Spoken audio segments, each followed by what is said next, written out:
Good Wednesday morning, folks. July 3rd. Heading into the 4th of July weekend, and may you all have a great 4th. Welcome to the Moose Minute Project. Sitting outside of work here, just got here. Clouds are starting to break up. Sun should be out. Should be a beautiful day. Got plenty of things on the calendar, that's for sure. But welcome to the Moose Minute Project. If it's the first time looking at them or listening to the Moose Minute Project, my name is Chris Gerber. If you're on Facebook, you already know that. But you do get to see these on YouTube as well. I post them over to YouTube, on my YouTube page too. But the Moose Minute Project is in honor of my mom, who is battling late-stage Alzheimer's. The decline has been slow and steady lately, but it is going the way I have to expect it's going to go. Hoping to get to see her on Sunday, hoping to head up that way. She is in Hudson, so it's a 6 hours round trip for me, but worth every minute to go see her, and even if it's for usually the typical hour that I get to see her. Also heading into the weekend, just trying to get things headed in the right direction, and they have been since I started this project. So, the Moose Minute Project, like I said, in honor of my mom with late-stage Alzheimer's, but coming up for me, I am a stroke survivor. Survived my stroke July 23rd of 2017, where I lost my left side. Was in UW rehab till August 11th of 17, and then worked from there. And thank the good staff at UW rehab, everything is back, pretty much except for some nerve stuff. So overall, truly blessed. Back to bowling, back to golfing, back to being sarcastic, or whatever you want to call it. But that's the Moose Minute Project. I come on and share my thoughts and what I look at, and, you know, things that cross my mind. I don't bring it all here, of course. Some of it I have to filter, which makes my wife and kids probably extremely happy that I filter some of it. I'm trying to just help people that are at the point of saying enough's enough, knowing that you will get through it. On top of my stroke, I have had Lyme's disease, grand mal seizure, and actually I still have Lyme's. That never goes away, but a grand mal seizure a few months after my stroke. Lyme's disease, when I was younger, lost sight after tearing my cornea out with super glue in my right eye. Not all of it, just a portion of my sight. So I am legally blind in that eye, but diabetic, all those things that keep stacking on, but I'm telling you, it could be worse. So keep moving forward. So, with that said, let's get into the Moose Minute Project, titled, Who Owes Who?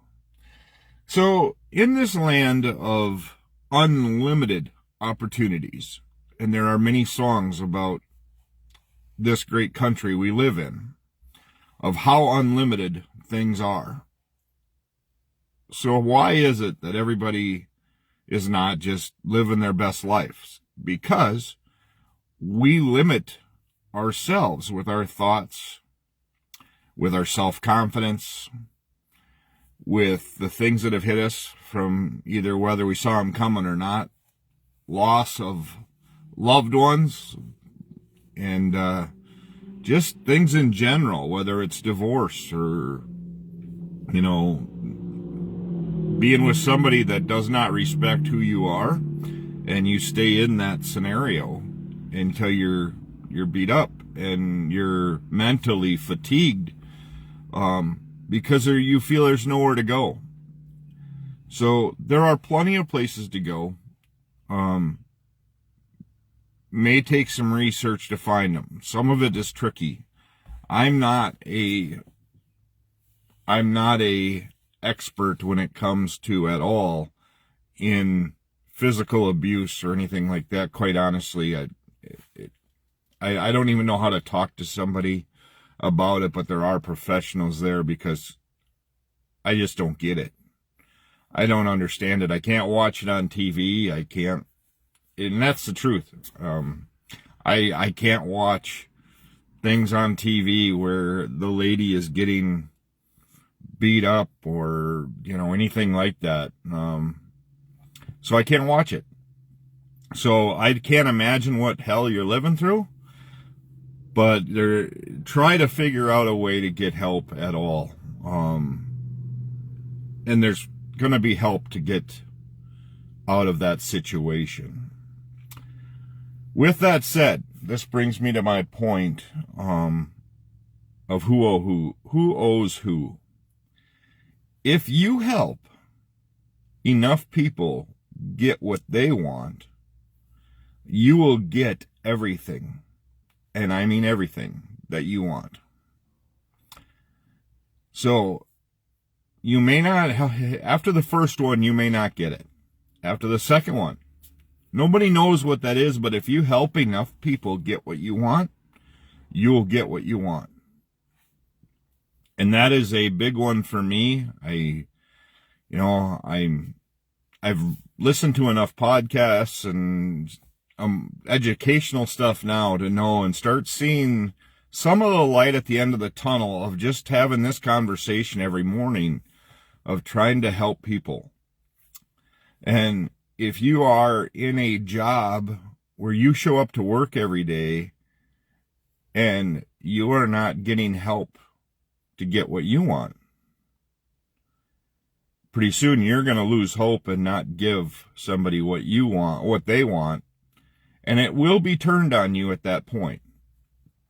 Employees, so this goes to the owners and managers, general managers. If you are not helping others get what they want,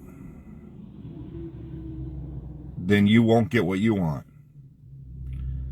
So if you're not helping them by getting them training, by doing the evaluations, by doing truthful talks, by guiding people, you will not get what you want. Employees are going to get frustrated. They will find somebody that will do it, that will give them what they want. And as an employee, you need to do everything you can to be successful. And that's doing the trainings on your own if need be, and become well-rounded so at any given time you can move on and improve yourself. I had an economics teacher in Brainerd Community College when I went to community college. He's passed on since, but his wisdom was that if you cannot find a job within 6 weeks, and it should be something that should be readily available, you're doing something wrong. Now, that does not mean you're actively looking, but that does mean you are sharpening your skills. So, if you are working for somebody that is not helping you achieve your goals and to help you grow and become better, then you may want to look somewhere else that's going to make that happen and where you're going to be appreciated. And as bosses and GMs and managers, if you're going to work and expecting, saying, well, these guys owe me, they owe me, I hired them, they owe me, you are on the wrong side of things, due to the fact that the people that are coming on board with you are bringing things to the table. You hired them for a reason. You've kept them on. So they owe you nothing. They are going to give what you give them back in return. So if you disrespect, you're doing all of that, that is going to happen at some point as well. So you need to be on the same page as you're a team. You are a team of people that are trying to achieve goals. And if you bring them on board with your goals and having meetings and talking about those goals, and you include everyone from the wash bay guy to the janitor, because that all takes place in your building. They all need to be on that board. Do they need to be in the discussion of numbers and everything? No, they don't. But the wash bay guy shouldn't just be thrown to the side and treated in a different category. He is an integral part of your team and how your team looks to customers. So help him achieve a goal. And if you don't know what their goals are, or her, if you don't know what their goals are as an owner or a manager or general manager, then you're not doing you're not doing the right thing either. Everybody in your team, I don't care if you have 5 employees or if you have 90 employees, each employee has things going on. Whether it's, and I'll use me for an example, whether it's a sick mother, whether it's issues at home. Yes, we're all told, leave your issues at home, come to work. We are all told that. We know that. However, there are some things that are just overwhelming, and you need to have those discussions, and you need to know your employees inside and out. You need to understand what's making them trigger, what's making them click, what's making them change. If you're seeing change in your employees, especially your management level employees as an owner, you need to start figuring out why. And if it comes back to you, you need to probably figure out how to help that and not just say my name's on the side, so do it anyway. That is not the key way to do it. Training, meetings, sit down and discuss it, and work on coming to mutual understanding. So, who owes who? I think it is a total give and take.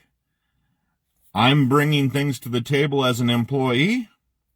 You're bringing things to a table as a employer. And how can we meet goals together in a positive way? So, yelling, screaming, ranting, raving, telling people how much money you're spending on all the labor and everything else that you're there and using it in a negative form. Instead, look at how much you're spending and how much knowledge is sitting in your upper tiers of doing what they do. Does somebody have 1 year in the business doing a management job, or is it somebody that's got 30 or 40 years with your company? Or is it somebody that's coming with that kind of experience? Make sure you tap into those and make sure you do what you can to make things go well. So that's the Moose Minute Project this morning. Who owes who in a land of unlimited opportunities. So change your mindset, work harder. If you're already working hard now, congratulations, but how can you tweak it? How can you make yourself better and reach those goals that you want? Write your goals down. That's where I'm started now, is I've got a few, very few, wrote down, and I am going to work on that list. I feel it's very much a needed thing. So, again, if you help enough people reach their goals and reach their things, you will reach everything that you want as well. So, that is the Moose Minute Project this morning. Hope everybody has a great day. I will be on tomorrow for the 4th of July as well. So I'm sticking to my schedule just because I want to and I need to. I need to stay active with this. So I hope you truly appreciate it. Again, I like all the comments. I love all that. And make sure you're helping those achieve their goals. And as always, if you can bless somebody, take the time to do so. And and again, it's not financial by any means. I'm not saying that. However, if you have been blessed financially and you can bless somebody, take the time to do so. If you've been given a lot, it is pretty much showing that you should give a lot too. It just works that way, and you're like, Chris, it's harder. It's all mine. I worked hard for this. No, I'm pretty sure if you look back, there were a lot of people that worked hard for you to get where you are as well. It wasn't just you. There were many people involved. So with that said, have a great day. Have a good 4th. I will see you in the morning. And again, thank you for watching the Moose Minute Project. And we'll talk soon.